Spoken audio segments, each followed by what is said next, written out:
Donald Trump has been attacking the free press ever since he came onto the political scene in 2015. I think it's one of those things that people just kind of bake into Donald Trump's character. But we live in a democracy, and a free press is supposed to be a main pillar of a thriving democracy. So I think it's important that we don't elect leaders that try to undermine the press every chance they get. But that's exactly what Donald Trump does, and it was especially obvious at his rally late last week in Johnstown, Pennsylvania, where one of his supporters tried to attack the press pool. So let's go ahead and take a look at the events that led up to this attack, and then discuss how Donald Trump is constantly trying to undermine the credibility and the institution of the free press. We can go ahead and kick things off by looking at some of his opening words at his rally. These are literally some of the first words uttered when he stepped behind that podium. Let's go ahead and take a look. And whoa, look at all of the fake news. They got a lot of fake news back there. That's a lot of fake news, David. That's a lot of people. Some I like, about 7%, and some I don't like. So this is something that Donald Trump does at nearly every rally. This is how he likes to start his rallies. He points at the press and has all of the crowd boo the press. I mean, this is just kind of setting up a permission structure for these MAGA supporters to treat the press like crap. So it's no wonder, or it's no surprise, that somebody tried to attack the press at one of his rallies. Let's go ahead and move on to him trying to insist that the fake news is trying to somehow cover for Kamala Harris. This was a comment he made about 15 minutes into the speech. Then she destroyed California along with Gavin Newsom, one of the truly bad governors. But the fake news is doing everything possible, everything they can to help Kamala Harris. Do you have So here he's trying to assert some conspiracy that says the mainstream media is somehow trying to paint a rosier picture of Kamala Harris as a means to disparage Trump. That's kind of the conspiracy he's alluding to here. He's trying to say that the mainstream media isn't reporting factually about Kamala Harris's failings. But he's not going to provide any evidence for these claims, nor does he have any evidence for these claims.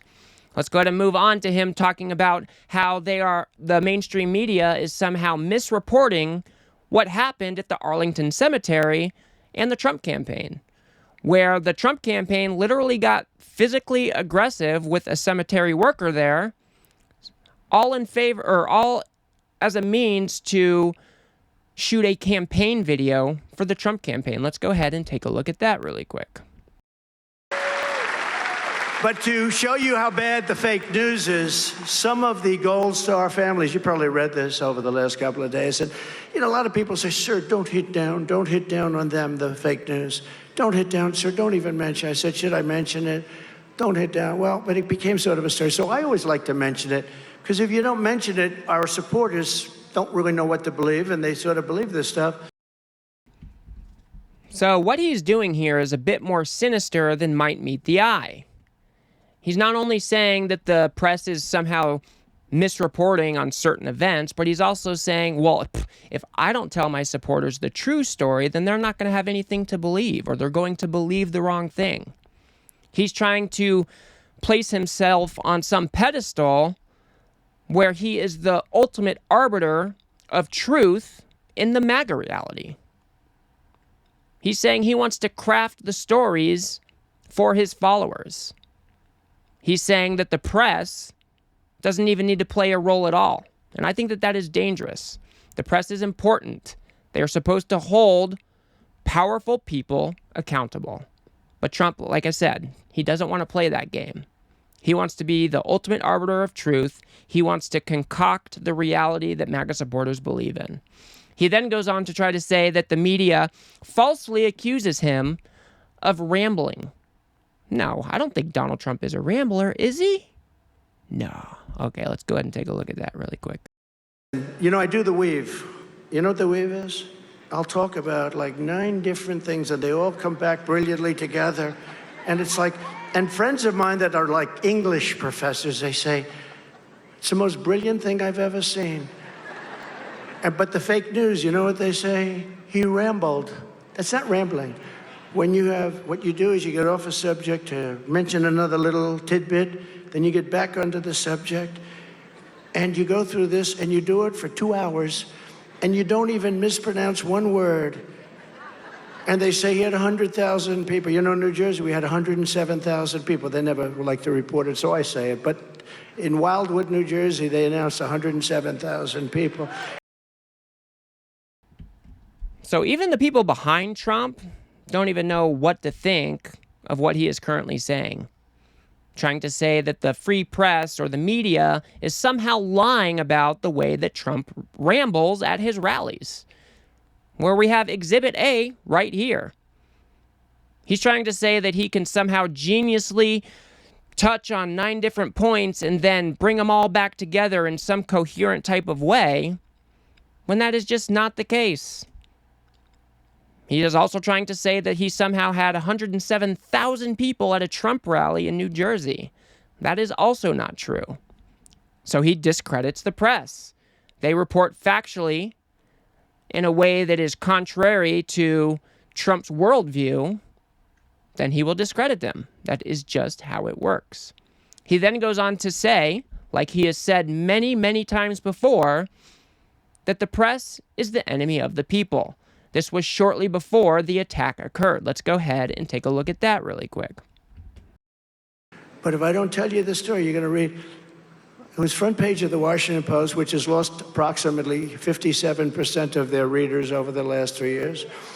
It was a story in the New York Times, which is losing reader after reader. I'm happy about that. I have to be happy because they truly are the enemy of the people. They are the enemy of the people. They tell false stories about me. That's all they do is they write false stories. They're incapable. I could do the greatest thing. I got to tell you, I ran for office, and they were covering it viciously. But it was front page every day. And then I won. I beat everybody. And I had a story on page 17. So I won, David. And my story was on page 17. But I was always at page 1 when I made a little speech or something. It's that's why they call it the fake news media. It's desperately trying to hide Kamala's failures and extremism from the public. They don't want the people to know how unfit she is to serve. She's unfit to serve. Everything she touches, she ruins. How childish can this man be? He's trying to disparage the mainstream media because they didn't put his story far enough in front of the newspaper. He's saying, oh, he was on page 17 and that just wasn't close enough to the front or something. I mean, this is absolutely pathetic stuff. But just to contextualize this just a little more, we are about 30 minutes into the speech. Donald Trump has disparaged the fake news, tried to undermine them at least 5 times. And that turns, after another 5 or so minutes, we get this, which is the actual attack of somebody in the crowd trying to hop over the press pool barriers and attack the press. Let's go ahead and take a look at that. Since Kamala and the media don't want to talk about her,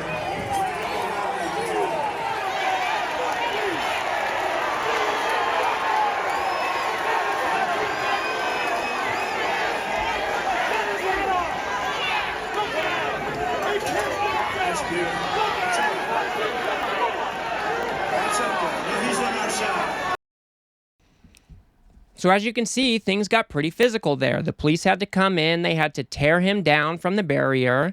I think he ended up being tased before they subdued him. And then you've got the MAGA supporters in the background cheering the whole thing on. And what was Donald Trump doing?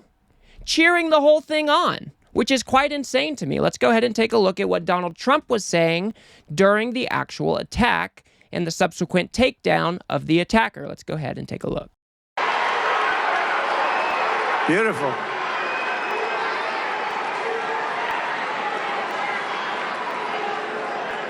That's beautiful. That's all right. That's okay. No, he's on our side. We get a little itchy, David, don't we? No, he's on our side. You know what he's showing? At Butler, an amazing thing happened. You had two American flags very far apart, held up, I think, by different cranes. They were very big flags, beautiful flags, and they were waving. And as that horrible event was taking place, the wind blew the flags together, and they formed a perfect angel. I don't know if we have it, but it was a perfect angel was formed. I'll tell you, a lot of things happened. If we have it, put it up. If we don't have it, that's all right. That's it. That's it. That's it. He had the angel. He held up the angel, and our people went after him. No, he's on our side. He's on our side. Thank you very much. It's very nice. I've never seen banners so beautiful, right?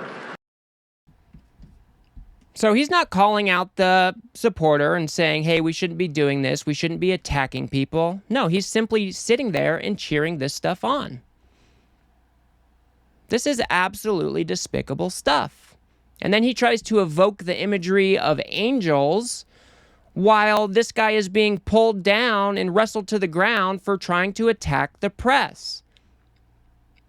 Now, I'll be the first to tell you that the motivations of the attacker are not yet clear, but it's the rhetoric that Donald Trump uses at every single rally that can lead to these types of attacks. If he's going to spend so much time attacking the press, it is not unreasonable to think that attacks like this will occur and that attacks might escalate in the future. He is giving his people permission to treat the press like crap, maybe to be violent toward the press. And that is just simply not okay. And Donald Trump didn't correct his actions or correct his rhetoric. He continued to disparage the press as the rally went on. Let's go ahead and look at an example of that. She can hide and she can lie all the way through, and with her surrogates and the corrupt media. But the truth is coming out. Right now, it's already coming out much faster than I thought. The American people are smart. They will not be manipulated by Hollywood, the fake news media, and all of the advertising. And you deserve a president who respects you, talks to you, who levels with you, and who always has your best interests at heart. This November, we are going to tell Harris that we've had enough, that we can't take it anymore. You've done a terrible job. Kamala, you're fired. Get out. Get out.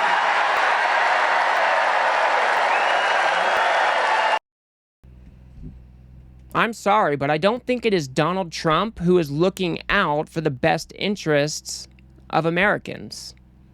I don't think he cares about anybody else's interests but his own. I think he's proven that time and time again. And I think it is absolutely disqualifying that he spends so much time at each and every rally undermining, discrediting, and attacking the free press. We live in a democracy, and the free press is important. One of the main characteristics of an authoritarian leader is to undermine the free press, to attack and discredit them. Anyone that puts up a worldview that is different than the authoritarian leaders must be shut down. And that is exactly how Donald Trump operates. He's been doing it ever since he came onto the political scene in 2015. And I think America can do better. We should be electing leaders that have respect for our institutions, even if those institutions aren't 100% in line with whatever the narrative you want is, right? We want our press to be able to challenge those in power. That is what they are there for. So I think it's pretty despicable for Donald Trump to continue these lines of attack every chance he gets. I think we're going to continue to see people in his, or continue to see his supporters attacking the press, maybe getting violent with the press, because he is building a permission structure for them to do so.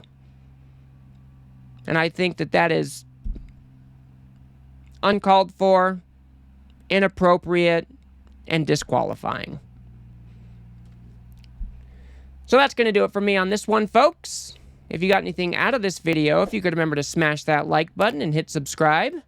Maybe share it with a friend or two. I'd very much appreciate that. If you think I got something wrong, or if you disagree with me about something, feel free to drop a comment below. And if you want to learn how Donald Trump spins false realities for his MAGA supporters, go ahead and watch that video on the screen now. And I will see you guys on the next one.